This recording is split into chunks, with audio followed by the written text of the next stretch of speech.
বরাদ্দ করেছেন কে?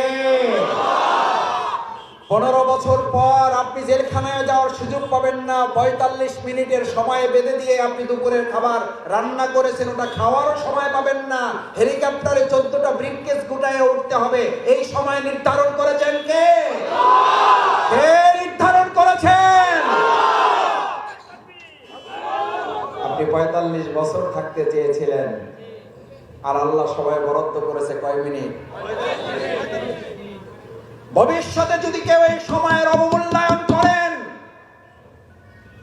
ভবিষ্যতে যদি আল্লাহর কসম খাওয়াই সময়কে কেউ বুঝতে ভুল করেন, ভবিষ্যতে যদি কেউ এই সময়কে আপনারা আবার ফ্যাসিস্টের মতো কেউ ব্যবহার করেন, মনে রাখতে হবে আপনার আমার কপালে হয়তো 45 মিনিট না 45 সেকেন্ডও আপনার কপালে জুটবে না। আপনি হেলিকপ্টারে ওঠার সময় পাবেন না।